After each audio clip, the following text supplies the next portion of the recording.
Hey everybody, Eddie here, and welcome back to another episode of King's Court. And yes, this is a Drake shirt, but in my defense, this shirt is old. I mean, just look how it fits. I used to be a small, and well, I've gained some size since then, so yeah, that's why it fits so tight. And this is one of those house shirts, that I don't go out with, but I like to wear just, to make a quick errand or, just careless about where I'm going. And yeah, that's what this is about, but that's not what we're here to talk about. We're here to talk about some news that's been going on in the sports world. Number one, I was able to hear that in the in the Colorado Rockies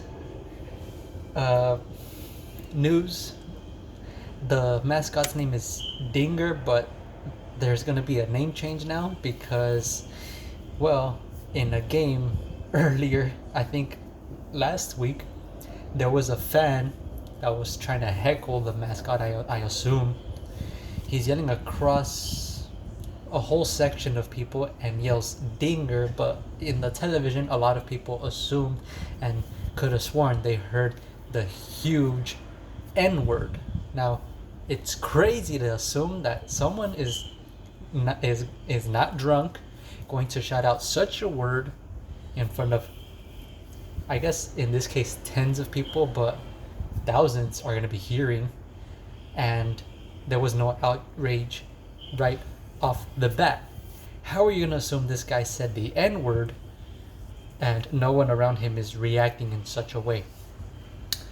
I guarantee this world, the way it is, anyone that yells the N-word, doesn't matter what they look like, is going to say something or give a nasty look to someone that uses the N-word out in public, especially at a sports game. Given that the majority of athletes are black, it's crazy to assume someone that's not intoxicated and has had one too many is going to say the N-word. I think it's unfair to the guy for getting such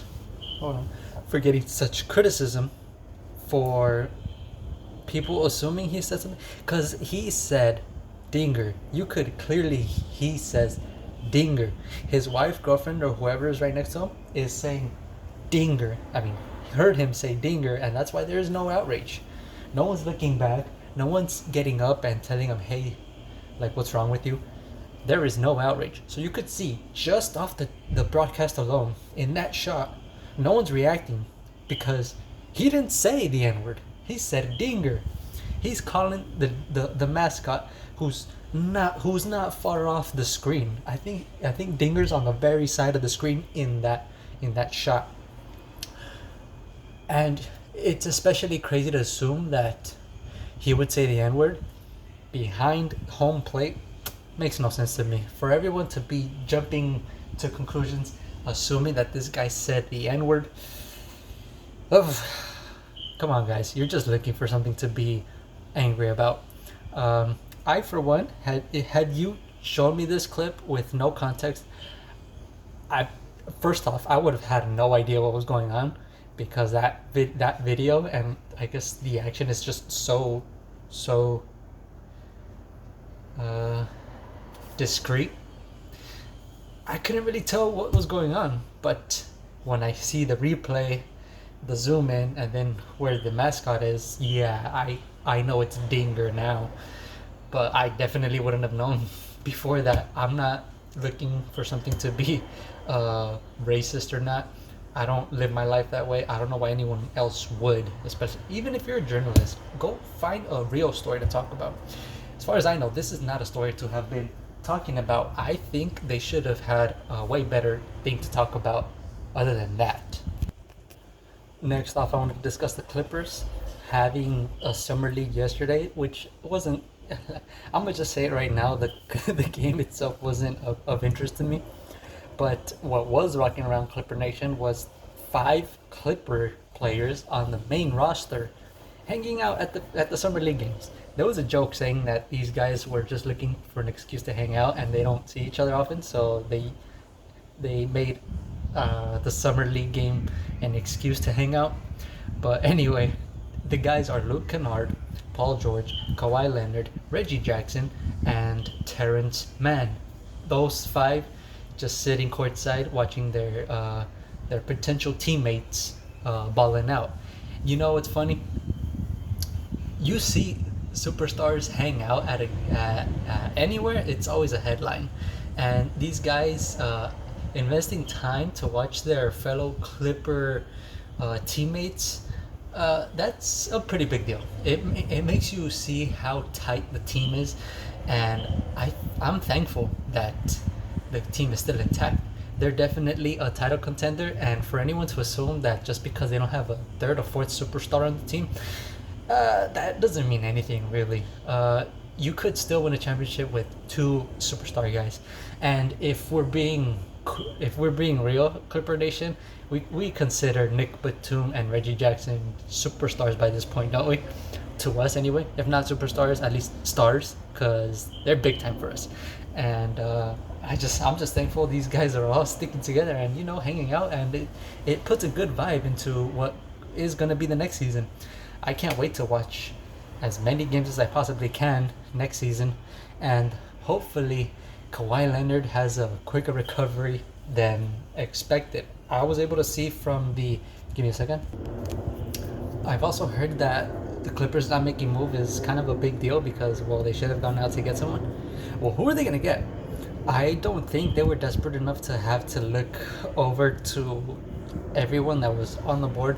Obviously, Kyle Lowry would have been nice to have, but I don't think he was a priority for the Clippers whatsoever. He's gonna ask for money, and although the Clippers they would have had it, I would have preferred to have kept Nick Batum and Reggie Jackson. Yeah, those two aren't individually anything what Kyle Lowry would bring to the table, but I don't think keeping good pieces of the team is a bad thing, especially since those two did really well this past season.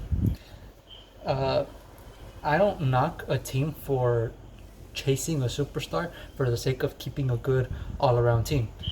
Because one guy goes down, well, a third stringer's coming in, and I'm not one to, or I would say better yet, a third string type player, kind of like how Brooklyn has it. Apart from the starting lineup, I don't really like their team as a whole. I guess now, apart from Patty Mills, who's phenomenal, really. He's a baller. He will definitely help the Brooklyn Nets a lot. But this past season, beyond those four guys, those four Brooklyn players, they didn't really have much going for them in that regard. So that's why I think it's fine that they keep these guys, and it makes a lot of sense. So for anyone to be upset that they didn't go for anyone, I don't know if they're really a fan. But anyway, that's all I got for you guys today. I hope you guys have a good one today. It's a nice chill weather, but it's still a little too hot for me. What do you guys think? Let me know in the comments below. Don't forget to like, share, subscribe, and I'll see you guys in the next one.